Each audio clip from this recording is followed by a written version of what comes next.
Olá pessoal, sejam todos bem-vindos ao canal do Produtor Rural que preza pela sua liberdade. Meu nome é André Pirajá. Se você ainda não curtiu esse vídeo, curta, compartilhe, se inscreva no canal, acesse andrepirajá.com.br para ter acesso a mais informações, acesso ao site do Produtores, do livro Como Salvar Minha Fazenda, entre outros. Bom, vamos lá. Sem delongas, hoje o tema é sustentabilidade, né? Na última semana nós fizemos alguns contatos, antes de entrar no tema, com a Frente Parlamentar do Agro para tentar sugerir algumas mudanças técnicas no Estatuto da Terra voltados aos contratos de arrendamento. Então, atualizando aqueles que seguem os Produtores pela Liberdade, Associação Nacional, para que, de certa forma, nós estamos trabalhando em diversas frentes, inclusive em coisas simplistas, né? Que ajudaria, né, na segurança jurídica de diversos contratos. Bom, mas vamos falar sobre sustentabilidade. E por que eu quero falar sobre sustentabilidade? Porque ainda existe uma certa necessidade de autoafirmação no Brasil de que o Brasil é um país sustentável. E veja, toda vez que nós utilizamos a palavra sustentável e atribuímos a isso a condutas voltadas à sustentabilidade, nós não temos aqui um conceito que define o que é sustentável. E por que eu digo isso? Porque desde a década de 70, sustentável talvez seja a camada de ozônios, desde a década de 80 talvez seja um problema de combustíveis fósseis, da década de 90 possa ser... Vocês estão entendendo? Vai mudando o que é sustentabilidade. Inclusive, sustentável, do ponto de vista do Clube de Roma, é ter 500 mil pessoas no mundo. A necessidade de uma redução de população. Isso é sustentável. Então, sustentabilidade, ela é um conceito vago que alguns brasileiros, né, de certa forma, pessoas que defendem o agronegócio, enfim, utilizam, por exemplo, sustentável no Brasil é ter 50% de mato. Do jeito que Adão e Eva veio ao mundo, né, nós temos aí no Brasil 50% de mato e nenhum país tem isso. Então nós já somos sustentáveis. Tá, tudo bem, mas quem atribui o que é ser sustentável? Né? Então, e aí que começa a discussão. E essa discussão nunca vai para lugar nenhum enquanto a gente não compreender que sustentabilidade é um eufemismo, né, para controle social. Da mesma forma que aborto é um eufemismo para assassinatos de bebê, sustentabilidade é um eufemismo para controle social e eu vou explicar por quê. Esse é o foco do vídeo. E para explicar por quê, eu vou mostrar como a palavra sustentável ela é utilizada em diversos conceitos e que nós devemos começar a aprender que aqueles que querem, de certa forma, defender o agro, falar bem da produção agrícola no Brasil, ou de certa forma, tem que parar com essa utilização e começar a denominar corretamente as coisas. O que a União Europeia está fazendo? Ela quer controlar a produção agrícola brasileira. Nós somos nossa lei, nós temos um direito de desmatar, nós temos um direito, direito, tá? Nós temos um direito. E aqui, veja, não é para ficar enaltecendo um patriotismo, aquelas coisas, porque aí tem um pessoal que já começa a ir na esteira daí de alguns outros movimentos e aí já vai virando um eurasiano, enfim, não vou entrar no mérito, vamos falar de sustentabilidade. Bom, para que vocês possam compreender primeiro, eu quero trazer aqui a chamada que eu recebi hoje de manhã. Opa, cadê? Aqui. Chamada de hoje de manhã desse simpósio, tá? É um simpósio, enfim, que vai ter lá em Sinop.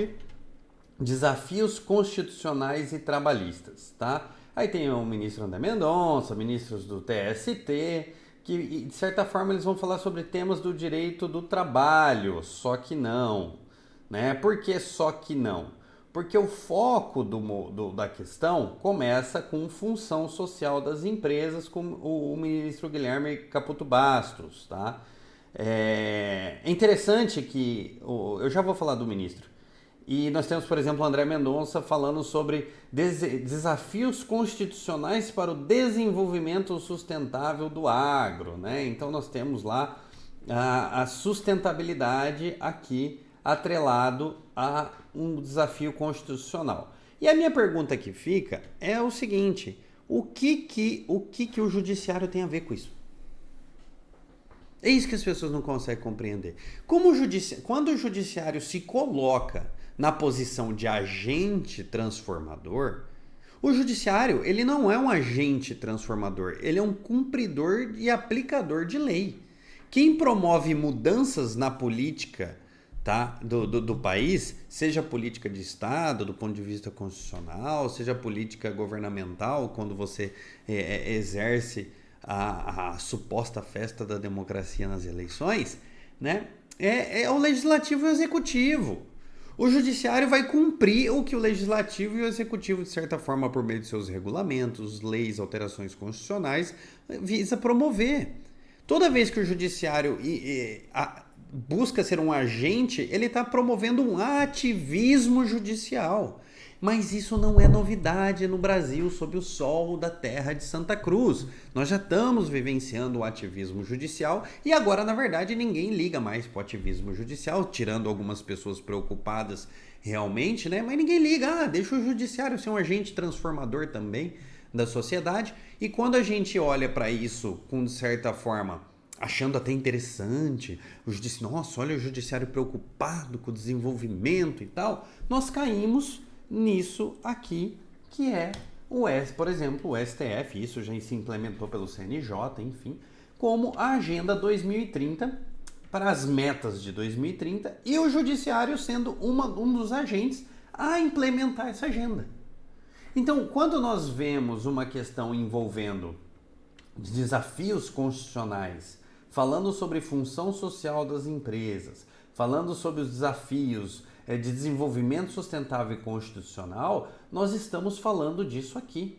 Nós estamos falando de Agenda 2030 para, de certa forma, envolve a adoção de medidas ousadas, abrangentes e essenciais para promover o Estado de Direito. Então, uma agenda ideológico/política, ela será implementada por um agente que não deveria ser político para promover um suposto Estado de Direito. E quando nós estamos falando de direito trabalhista, um dos ODS, Objetivos de Desenvolvimento Sustentável, é o trabalho decente e crescimento econômico. Para quem não está habituado com a Agenda 2030, cada uma dessas figurinhas aqui é um ODS disponível e nós vamos falar do trabalho decente e crescimento econômico. E aí nós temos a questão, por exemplo, no evento do ministro Bastos, que ele vai falar sobre função social. Toda vez, engraçado que nós temos um parêntese aqui, né?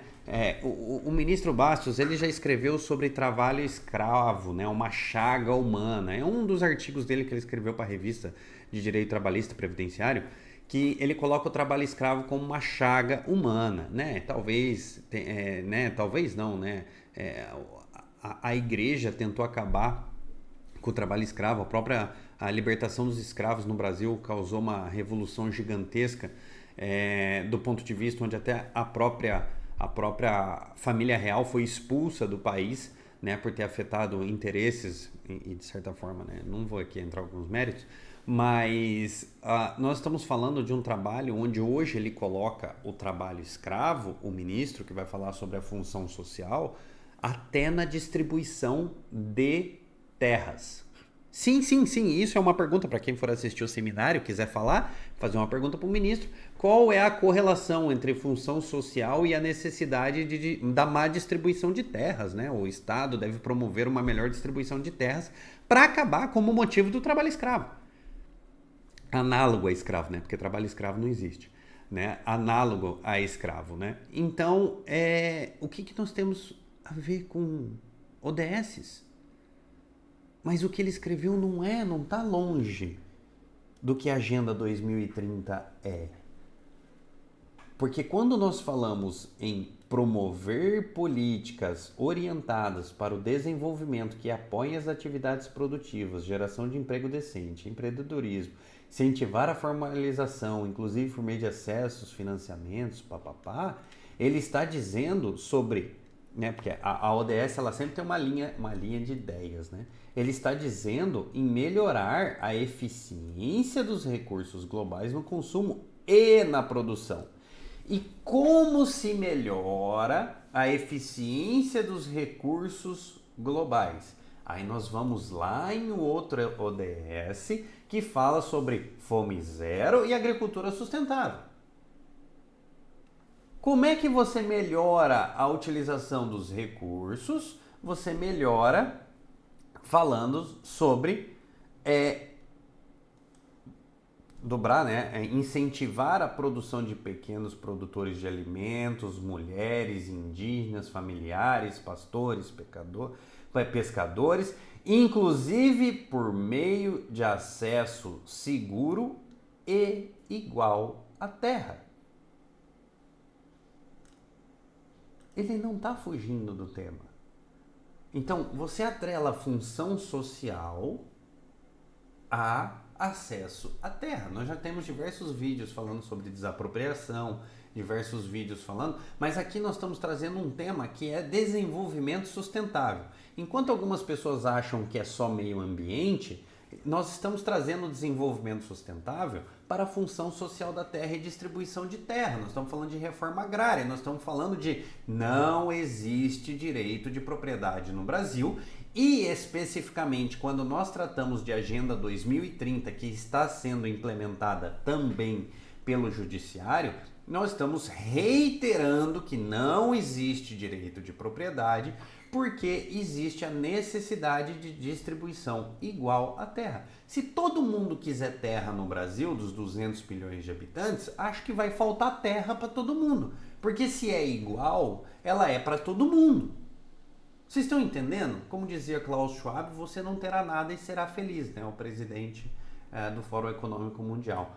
Mas aqui eu vou fazer um fim, já para a gente encaminhar para o final do vídeo, para vocês verem que esse tipo de evento aqui visa amortecer as consciências para começar a compreender que o judiciário é sim um agente político transformador que por meio do ativismo judicial irá promover as medidas ousadas, abrangentes, essenciais para garantir o Estado de Direito.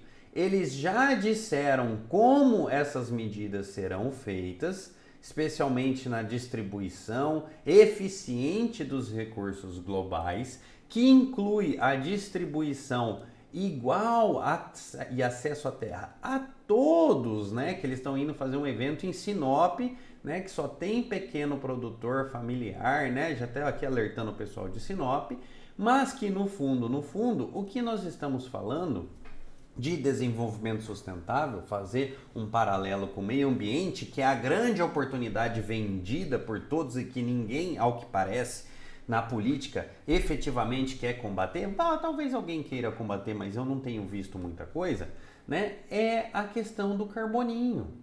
Porque no final das contas, o grande motivo métrico, medido, para promover as mudanças será o mercadinho de carbono que eles querem implementar. Eu não vou nem falar das Smart Cities agora, porque tem uma gente que tem uma tara por Smart Cities, mas o mercado de carbono, ele nada mais é, veja, Fórum Econômico Mundial, tá? O artigo. Ele nada mais é, se vocês quiserem acessar isso aqui, é só acessar MyCarbon no Google, WEF MyCarbon, que vai cair aqui. Ele nada mais é do que a implementação de medidores inteligentes no fornecimento de escolhas individuais para reduzir as suas emissões, correto? Ou seja, o mercado de carbono ele será um quantificador, um medidor, tá? Para quê?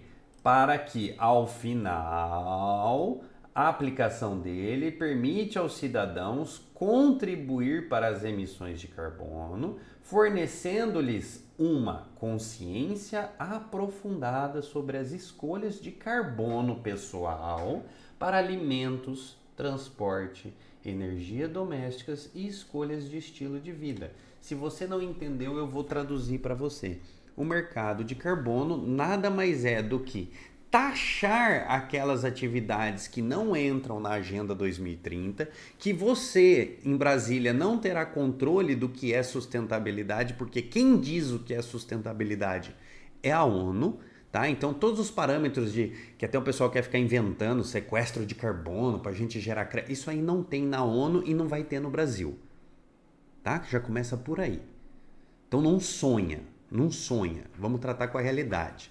Tá? Então, o que a ONU disser que é sustentável e que você pode comer, você pode vestir, você pode utilizar como transporte e você pode utilizar como estilo de vida, o que ela achar que isso vai ser incentivado via métrica de mercado de carbono com um pedágiozinho pequeno, pouquinho carboninho.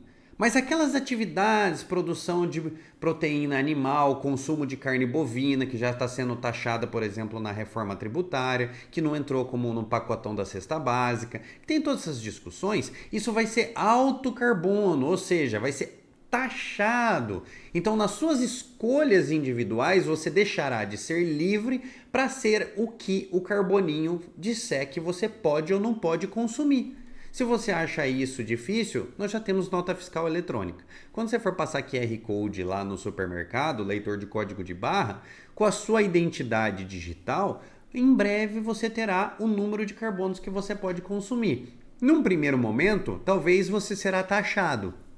Para você consumir determinado produto, ele vai ficar mais caro. Mas talvez num futuro você tenha limites de consumo de carbono.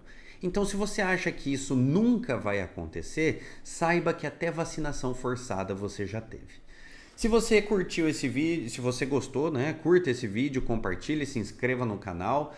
Vamos nos fixar na realidade e parar de sonhar com o unicórnio. Um grande abraço a todos, fiquem com Deus e uma ótima semana.